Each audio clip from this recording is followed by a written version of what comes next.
Israelites be blessed. I'd rather die.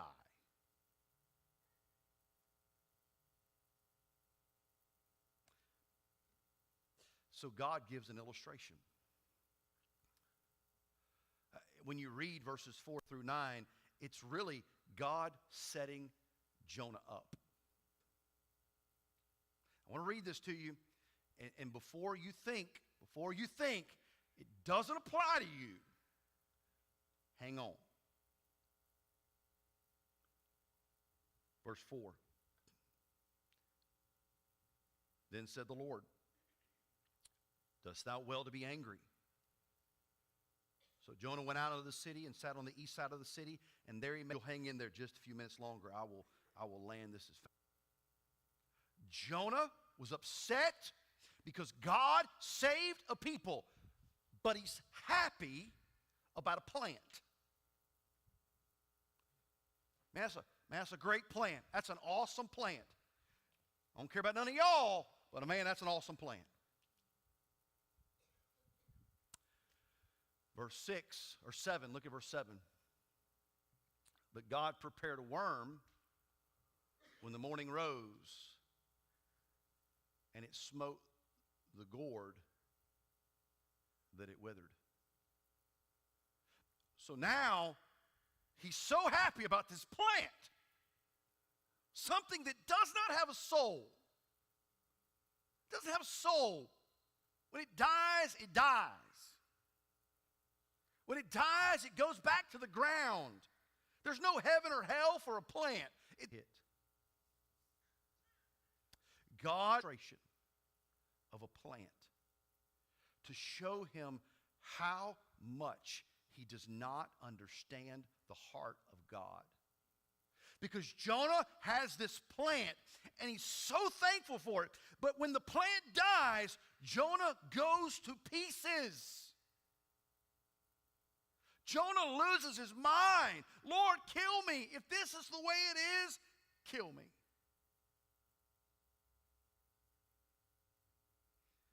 And so God, in his mercy and grace, in these last two verses, listen to this, this is good, and I'm going to wrap this up.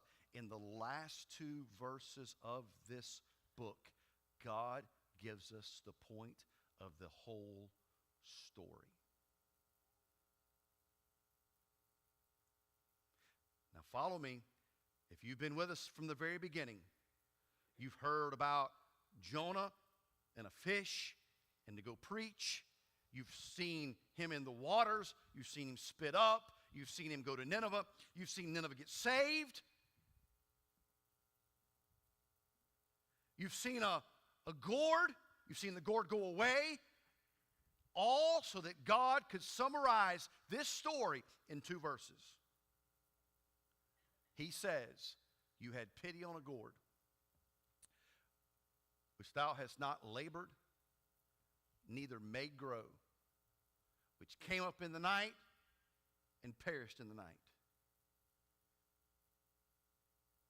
Should I not spare Nineveh, that great city, wherein are more than 600,000 persons who cannot discern between their right hand and their left hand, and also much cattle. Here's the point. Jonah, my heart is for people.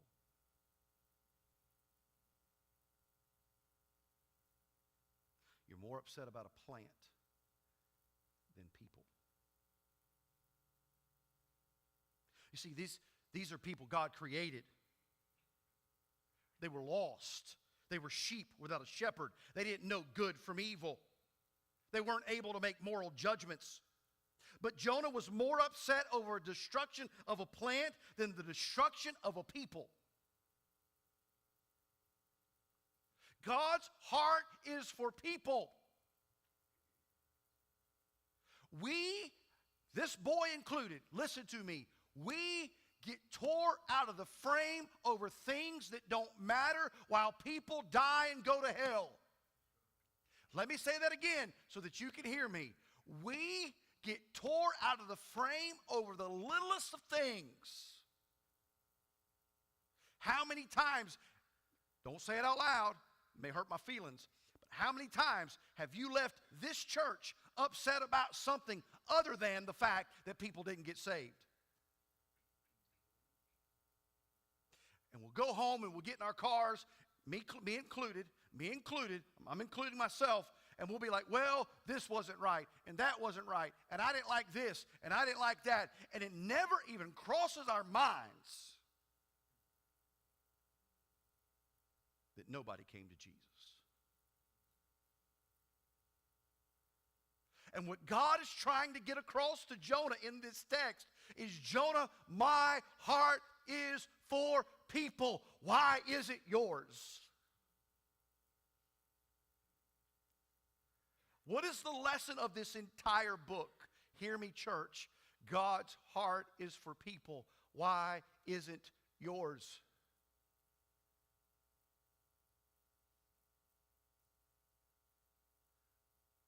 Why isn't your heart for people who die every single day without Jesus Christ? Who die and spend eternity in hell, never, ever to be brought back up for any kind of help, for any kind of relief. Why is it, church, Tommy Franks included, do we get upset and sideways over all kind of things that really, at the end of the day, don't matter? But the one thing that does, we don't lose any sleep over. We don't spend any time in prayer over. We don't cry any tear over. We don't make it our mission to leave here and to find somebody. You see, the story of Jonah. The story of Jonah teaches us the heart of God. I don't know if you've ever looked at the story this way before, but I just want to help us this morning as we come to the end of this book, at the end of this story, that my hope for you is for you to see the heart of God.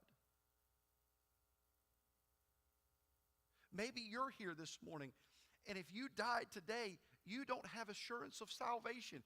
You don't know where you would go when you die. You've never repented of your sin, put your faith in Christ, trusted Him, and followed Him. And this morning, God is speaking to you. And I want you to know this morning that if you're here and you're lost, I need you to know with everything that's in me that God is gracious and merciful. He is slow to anger. He is abounding in love.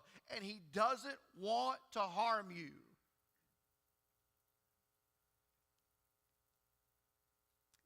You reject Him and you die without Christ, there is a hell to pay.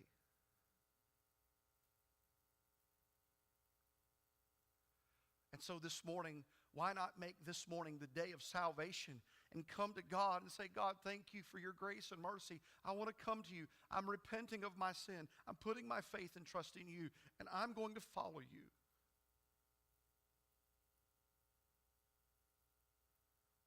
You say, preacher, I'm a Christian. I'm a follower of Jesus Christ. So here's my question to you. Does your life show that you have the heart of God? I'm not asking you this morning, do you have the heart of God? Because we'll all say, yeah, I care about lost people. I do. I just don't give it much thought.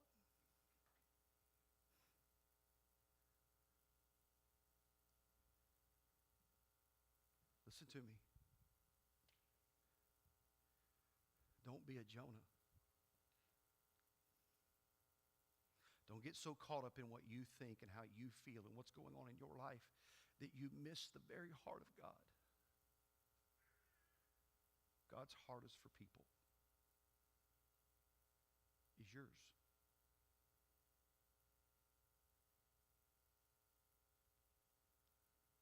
Would you bow your heads for a moment? I want to ask you a question. I want to ask you a question this morning. As I preach this message and as we talk about the heart for people, who came to your mind? It's been a long time since you've shared Jesus with them. Or maybe it's been a long time since you shared Jesus with anybody.